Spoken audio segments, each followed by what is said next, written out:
Salut tout le monde, mon nom c'est Fabienne Daïti, sexologue. Alors dans la rubrique d'aujourd'hui, nous allons parler,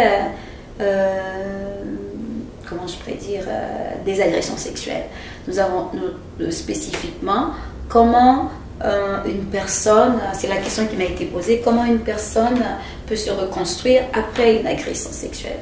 Donc pour moi ce qui est important de dire,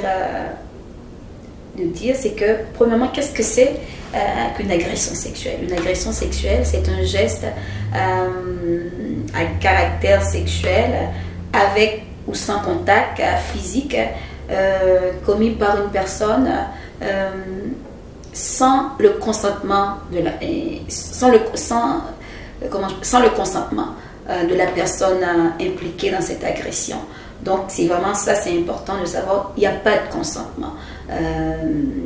Le consentement, est-ce qu'on peut avoir le consentement d'un enfant? Non, parce qu'il y a un rapport tout simplement d'autorité versus la personne qui est plus ou moins soumise à cette autorité-là.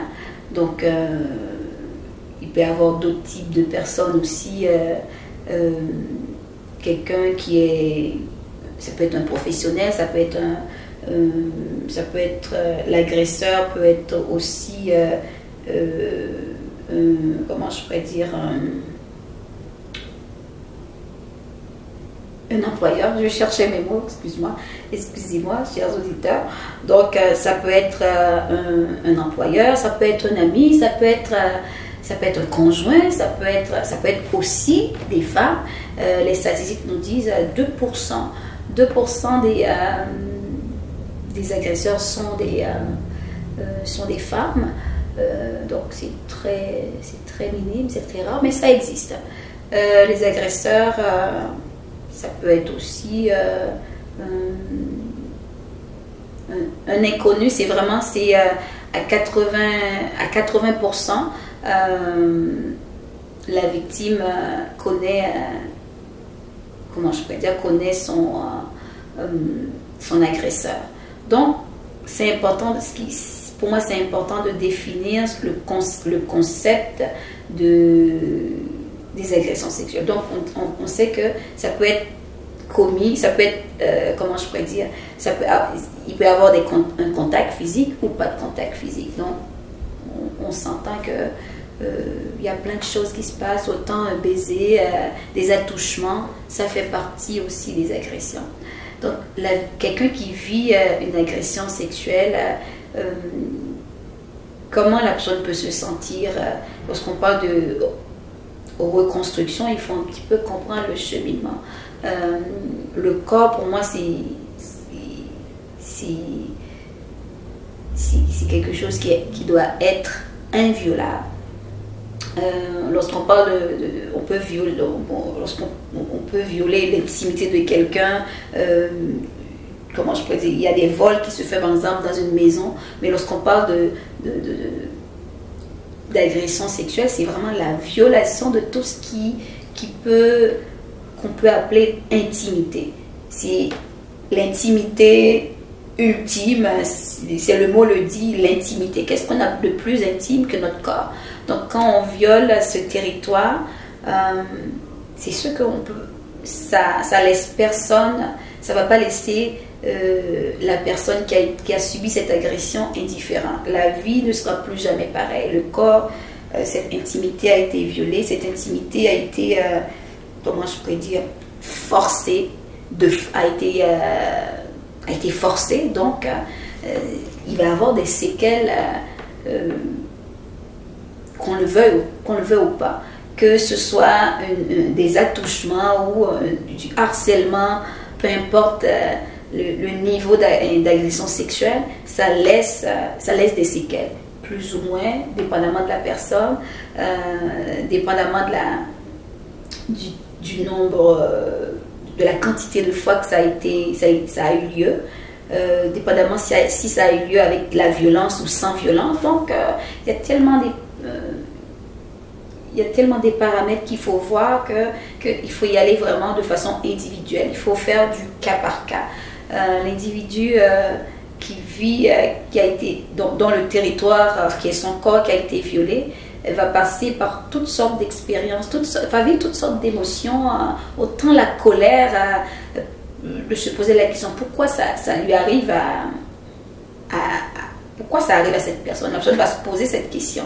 Il y a aussi la honte liée à une honte des fois qu'on ne comprend pas, mais la personne qui elle-même est comme une victime. Je n'aime pas appeler victime, mais plutôt c'est un survivant qui a subi cette agression, et la personne va se sentir coupable.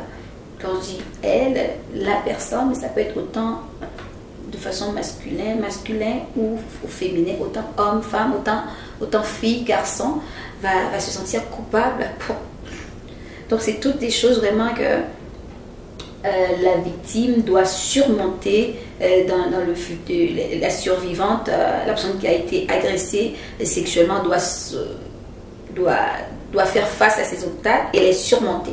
Il faut faire face à ces obstacles, il faut les surmonter. Donc il y a des personnes qui vont prendre beaucoup de temps pour faire face à ces obstacles-là, et c'est tout à fait normal.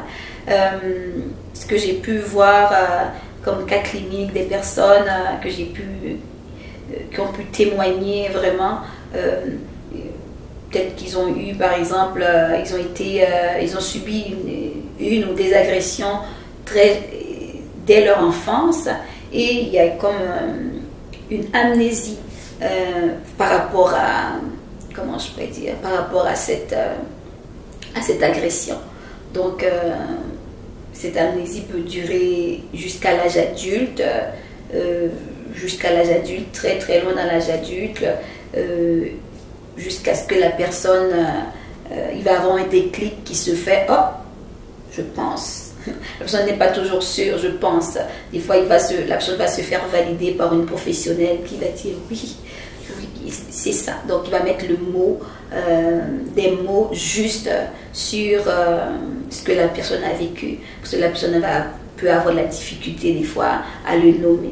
Donc, c'est en parlant avec un professionnel que la personne va pouvoir sortir du silence. Donc, lorsqu'on parle de reconstruction vraiment d'une personne qui a subi des agressions sexuelles, c'est un long processus. Et c'est un long processus qui est unique d'une personne à l'autre, qui est unique. C'est du cas par cas. Il faut vraiment y aller avec la personne. Est-ce que la reconstruction est... Il n'y a aucune reconstruction qui est facile. Elle peut être lente, oui, ça va prendre du temps, mais à chacun vraiment va prendre ce temps-là pour soi, pour se guérir. Des fois, il y a certaines personnes qui n'ont, pour X raisons, n'ont pas nécessairement eu recours à des professionnels pour passer au travers de ce processus. Mais il y en a, oui, pour aller vraiment... parce que pour aller vraiment comme enrayer certaines distorsions cognitives, des pensées, comme la honte, pour moi c'est comme une distorsion cognitive. On a subi quelque chose, on n'a pas à avoir honte. La honte doit revenir à l'agresseur et non pas à la personne qui a subi. Donc il y a tout un travail ardu qui doit être fait par un professionnel qualifié, qui va aider justement la personne à s'en sortir dans un cheminement qui va varier d'une personne à l'autre. Ça peut être quelques séances, comment je pourrais dire, autant la relation d'aide, autant de la thérapie à long terme peut fonctionner, autant la personne, comment je pourrais dire, en écoutant même des fois les témoignages des autres. C'est pour cela que quand quelqu'un vit, a subi des agressions sexuelles, ou des agressions sexuelles, l'important c'est d'en parler. C'est se reconstruire, c'est une des voies. En parler, c'est briser le silence. Briser le silence, ça va permettre justement à la personne de faire le tri dans les émotions au niveau de la honte, la culpabilité. Ça va permettre à la personne de vivre les émotions qu'il faut vivre justement pour passer au travers de cette agression. Que ce soit une fois ou tout simplement à plusieurs reprises. Donc la personne a besoin vraiment de vivre ses émotions, d'en parler, d'avoir quelqu'un qui l'écoute avec bienveillance. Ça, c'est important. Pas de savoir pourquoi tu as fait ci, pourquoi tu aurais pu faire ça. Non. Chaque personne a une réaction différente face à la peur, face à une agression, que ce soit sexuelle ou autre. Donc on réagit différemment. On peut réagir en figeant, on peut réagir en pleurant, on peut réagir tout simplement sans rien faire. Donc on a besoin vraiment, la personne qui a vécu une agression sexuelle et qui veut vraiment se reconstruire a besoin vraiment d'un bon entourage. Un entourage qui ne va pas juger, qui ne va pas chercher comment je pourrais dire, à analyser, à questionner toutes sortes de choses, mais vraiment un entourage bienveillant qui va écouter la personne. C'est déjà les qualités qu'il faut pour écouter quelqu'un. Mais qu'est-ce que je peux faire? Écouter sans jugement, écouter sans aller fouiller. Donc laisser la personne y aller à son rythme. Ça se peut que la personne va en parler, va commencer à en parler. S'il pleure, ben, ne cherchez pas nécessairement à en savoir plus. C'est fini. Le temps que, une autre fois, si la personne veut reprendre la discussion, la personne va reprendre la discussion jusqu'à ce que la personne soit à l'aise d'en parler, et puis d'aller chercher de l'aide d'un professionnel, des fois de dénoncer, des fois c'est vraiment toujours à la personne de décider. Est-ce que je dénonce ou je dénonce pas? Donc l'idéal c'est de le faire justement pour aider d'autres personnes à s'en sortir, pour limiter tout simplement ces genres d'abus. Si c'est quelqu'un de l'entourage, on va être plus vigilant, plus prudent avec telle personne, pas parce qu'on veut écarter la personne, mais être prudent. Donc, comment se reconstruire? Donc, c'est une question de temps. Il faut laisser le temps au temps. Il ne faut pas brusquer le temps. Chercher plus, à en savoir plus, ne mène pas à grand chose, puisque la personne vraiment, on doit le laisser à son rythme. Que ce soit un harcèlement ou tout simplement un attouchement, ça peut produire autant des émotions fortes, négatives, autant des malaises que ça peut créer dépendamment de la personne. Donc il ne faut pas minimiser vraiment ce qu'une personne peut vivre. Lorsqu'une personne vous explique, vous raconte son histoire, si c'est vous qui avez ce privilège d'écouter quelqu'un qui a subi une agression sexuelle, soit vraiment bienveillante, doux avec la personne, et le mettre à l'aise. Donc c'est vraiment important. Donc c'est tous des éléments que j'ai cités, vraiment comment comment une personne peut se construire. Donc c'est vraiment avoir de l'aide, oui, justement pour pouvoir se réapproprier son corps. Parce que comme sexologue, je ne sais pas si vous avez entendu mes d'autres rubriques, d'autres vidéos, le corps est l'élément central pour vivre sa sexualité. Quand on a une image distorsionnée de notre corps, ne serait-ce que par la honte, par la culpabilité, par des émotions négatives qu'on vit à l'intérieur.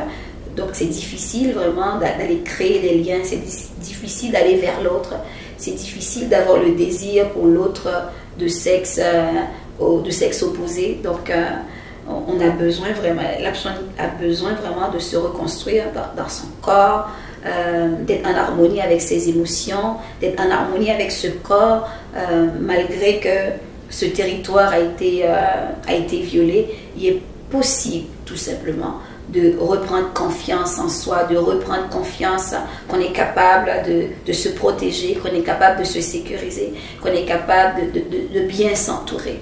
On est capable tout simplement de prendre soin de soi. Alors, toi qui nous écoutes, est-ce que tu as d'autres façons que tu penses que tu peux, qu'une personne peut se reconstruire? Donc, si tu as des commentaires, n'hésitez pas à nous les écrire. Je me ferai le plaisir de les lire un par un. Si tu as aussi des sujets qu'on n'a pas encore discutés, des angles qu'on n'a pas discutés. Je sais que les agressions sexuelles, on peut prendre toute la journée pour en parler, mais je voulais vraiment répondre à cette question. Comment se reconstruire? Donc, comment se reconstruire? C'est retourner à la vidéo, et si tu as encore des commentaires, faites-nous le savoir. Et si tu penses qu'il y a un ami ou une amie que ça pouvait intéresser, ça peut intéresser, n'hésitez pas à partager. Alors, sur ce, je te dis tout simplement, n'hésitez pas à prendre soin de toi, prendre soin de ton corps, de ta santé physique, de ta santé mentale. C'est aussi ça, la sexualité. C'est aussi ça, la santé sexuelle. Alors, au revoir et à la prochaine pour une nouvelle vidéo. Bisous à toi.